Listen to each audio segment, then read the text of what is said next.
Hello students, हम journal entry का chapter कर रहे थे तो इसी को कंटिन्यू करते हैं बच्चों।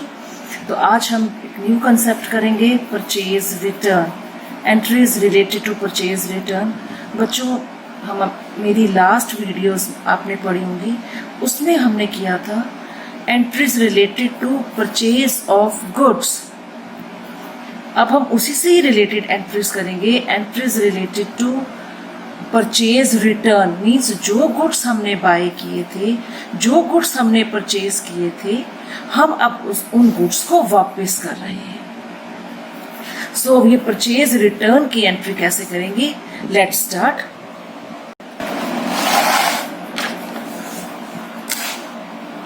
Entries related to purchase return and sales return, ये दोनों कंसेप्ट करने हैं बच्चों में। अभी हम स्टार्ट कर रहे हैं परचेज रिटर्न से।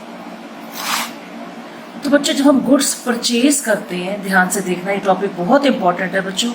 जब हम गुड्स परचेज करते हैं, परचेज हम किसकी कर रहे हैं, गुड्स की परचेज कर रहे हैं। गुड्स क्या होते हैं, असेट्स।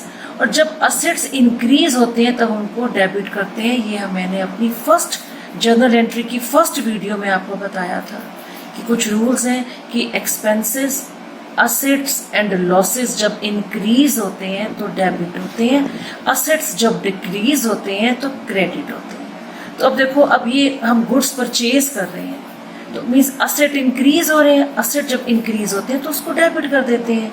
सेम अब इसी तरह जो गुड्स हमने बच्चों परचेज किए हैं, हम कस्टमर हैं, गुड्स हम परचेज कर रहे हैं मीन्स हम कस्टमर हैं, तो वो गुड्स हम वापस कर रहे हैं जिससे भी हमने खरीदे थे। मीन्स सप्लायर या क्रेडिटर, जिससे भी आप गुड्स खरीदते हो उनको सप्लायर बोलते हैं बच्चों। अब वही खरीदे हुए गुड्स हम वापस कर रहे हैं। गुड्स वापस कर रहे हैं, इट मीन्स असेट डिक्रीज हो रहे हैं। जब असेट डिक्रीज होते हैं इट मीन्स वो क्रेडिट हो जाते हैं। सप्लायर को, क्रेडिटर को गुड्स, जिससे गुड्स परचेज किए थे उसको वापस कर रहे हैं। तो असेट डिक्रीज, क्योंकि असेट्स जा रहे हैं फॉर्म से, असेट डिक्रीज हो गए तो वो परचेज रिटर्न क्या हो जाएगा, क्रेडिट। तो परचेज का ऑलवेज बैलेंस डेबिट रहता है। हमने बहुत सारी परचेज ऑफ गुड्स की एंट्री करी है, परचेजेस का बैलेंस ऑलवेज डेबिट होता है। परचेज रिटर्न, जिसको बच्चे हम रिटर्न आउटवर्ड भी बोलते हैं, याद रखना, रिटर्न आउटवर्ड अकाउंट, ये परचेज रिटर्न का दूसरा नाम है। तो हम परचेज रिटर्न अकाउंट बोलते हैं या रिटर्न आउटवर्ड बोलते हैं, इसका बैलेंस क्रेडिट होता है।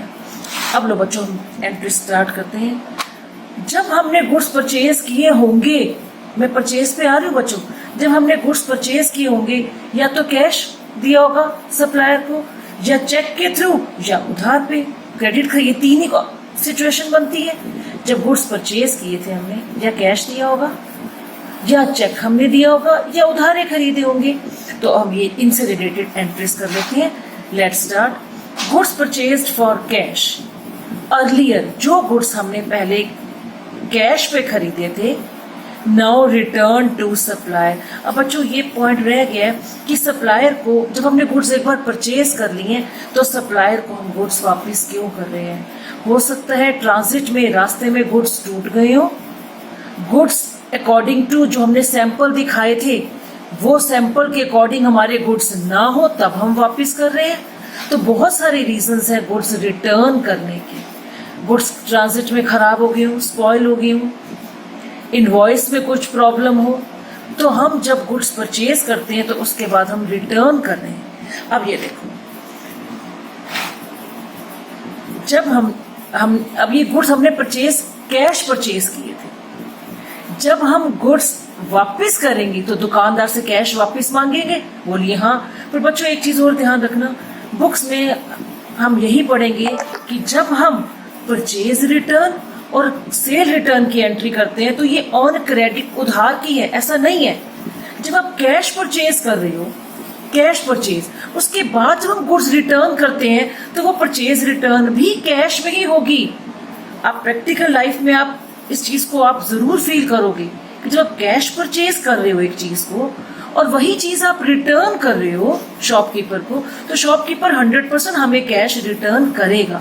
तो अब देखो, कैश वापस आ गया, हमारा गुड्स वापस कर दिए हैं, कैश यानी कि असेट इंक्रीज हो गया, असेट इंक्रीज मीन्स डेबिट हो जाएगा कैश। गुड्स हमारे जो खरीदे थे वो वापस चले गए हैं, असेट डिक्रीज हो रहे हैं, और जब असेट डिक्रीज होते हैं तो क्रेडिट हो जाता है। एंट्री क्या बनेगी? Cash account debit to purchase return account, या जिसको हम रिटर्न आउटवर्ड अकाउंट भी बोलते हैं, आप जो मर्जी लिख लो। बच्चों ये अभी समझाने के लिए मैं जर्नल एंट्री ऐसे लिख रही हूँ, आपको ऑलवेज जर्नल एंट्री फॉर्मेट में लिखनी है और नरेशन के साथ लिखनी है, ध्यान रखना इस चीज का। नेक्स्ट लो, goods return to Rakesh of ₹20,000 as goods were not according to sample.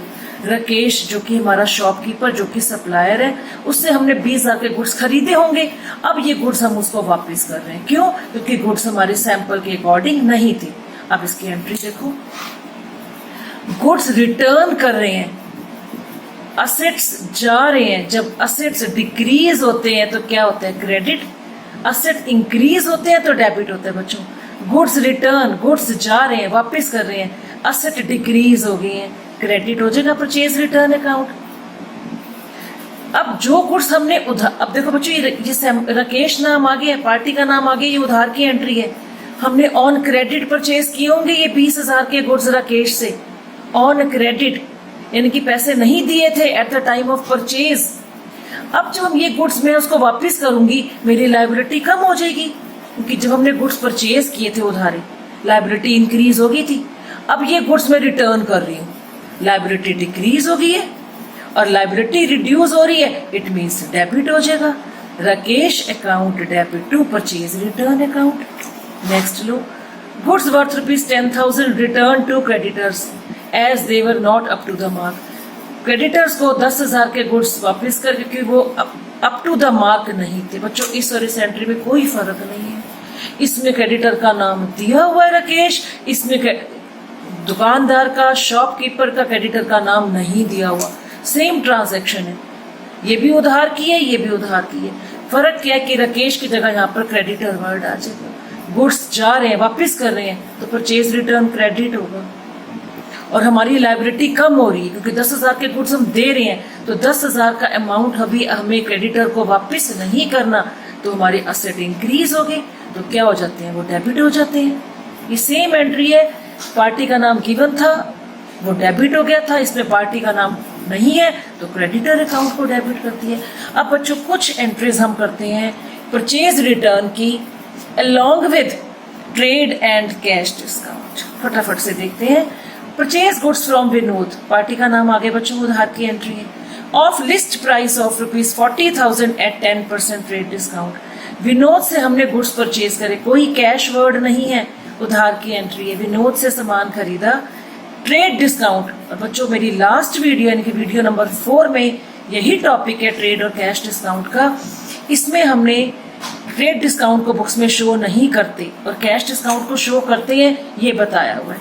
अब देखो बच्चों, परचेजेस हमने गुड्स परचेज करे हैं, असेट इंक्रीज हो गए हैं डेबिट, लायबिलिटी हमारी इंक्रीज हो गई है क्रेडिट। परचेज ट्रेड डिस्काउंट को शो नहीं करना, 40,000 का 10% 4,000, 40,000 माइनस 4,000 36,000 से एंट्री हो जाएगी। हमने विनोद से सामान 36,000 का खरीदा है बच्चों, 10% का डिस्काउंट विनोद ने हमें खुद दे दिया है, तो 40,000 वाला सामान हमें 36,000 का पड़ा है। अभी हमने विनोद को 36,000 देने हैं। Next, return goods to Vinod of list price 1,000। हमने लिस्ट प्राइस यानी कि इस 40,000 में से, बच्चों लिस्ट प्राइस वर्ड है ध्यान रखना, 36,000 की बात नहीं करी मैं, जो 40,000 लिस्ट प्राइस का सामान खरीदा था उसमें से 1,000 का सामान हम विनोद को वापस कर रहे हैं, यानी कि परचेज किया था तो वापस कर रहे हैं। ये परचेज रिटर्न की एंट्री है। भाई असेट्स हमारे डिक्रीज हो रहे हैं, वापस कर रहे हैं विनोद को। असेट डिक्रीज हो रहे हैं, असेट डिक्रीज होते हैं तो क्या होता है बच्चों? क्रेडिट। परचेज रिटर्न क्रेडिट हो गया। अब क्योंकि विनोद को वापस कर रहे हैं 1,000 का सामान, अब विनोद को 1,000 की पेमेंट नहीं देनी, हमारी लायबिलिटी रिड्यूस होगी। लायबिलिटी रिड्यूस मतलब डेबिट। अब ये चीज ध्यान रखो, जब हमने गुड्स परचेज किए थे हमें विनोद ने डिस्काउंट दिया था 10% का, अब हम गुड्स वापस कर रहे हैं तो डिस्काउंट भी तो वापस करना पड़ेगा। 1000 का 10% 100 रुपए, 1000 माइनस 100 यहाँ पे 900 से एंट्री होगी। क्लियर? नेक्स्ट लो, paid cash to Vinod rupees 34,000 in full settlement of his account. यहाँ बच्चों ध्यान दो, हमने वरुण से विनोद से कितने का सामान बाय किया था? 36,000 का। 900 के गुड्स हमने रिटर्न कर दिए थे, यानी कि अभी हमने 35,100 रुपीज पे करने हैं विनोद को, स्टिल पेंडिंग। अब हम विनोद को पेमेंट कर रहे हैं 34,000 की, देने कितने थे? 35,100, वापस कितने कर रहे हैं? 34,000। और ये क्या क्या लिख रहे हैं आगे? इन full settlement of his account. हम विनोद को 34,000 दे रहे हैं और अपना हिसाब किताब बराबर कर रहे हैं, मतलब और पेमेंट अब हमने विनोद को नहीं करनी। 35,100 के बदले में हम टोटल अमाउंट 34,000 दे रहे हैं, ये है इसका मतलब। यानी कि जो 1100 बच रहे हैं अभी हमने उसके नहीं देने वापस, इतने में से इतने रुपए ही दे रहे हैं। अब लो बच्चे, अब कैश जा रहा है विनोद को, असेट डिक्रीज हो गया। असेट डिक्रीज होते तो क्रेडिट होते हैं टू कैश अकाउंट। कितना कैश जा रहा है? जितना कैश जा रहा है उसके आगे वही अमाउंट लिखो जितना एक्चुअल जा रहा है। विनोद को देने कितने थे बच्चे? विनोद, हमारी जो लायबिलिटी है रिड्यूस हो रही है, हम 34,000 दे रहे हैं, लायबिलिटी रिड्यूस हो रही है, और जब लायबिलिटी रिड्यूस होती है तो वो डेबिट होती है। विनोद को देने थे 35,100, एक्चुअली कैश कितना जा रहा है? 34,000। इट मीन्स 1100 की हमारी इनकम होगी, और वो इनकम किस अकाउंट में जाएगी? डिस्काउंट अकाउंट में।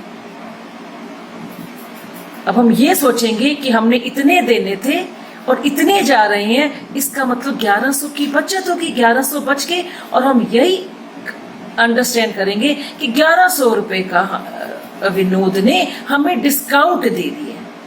35,100 के बदले में हम 34,000 दे रहे हैं और 1100 रुपए का उसने हमें डिस्काउंट दे दिया। और डिस्काउंट मतलब इनकम, जब इनकम इंक्रीज होती है बच्चों तो वो क्रेडिट हो जाती है।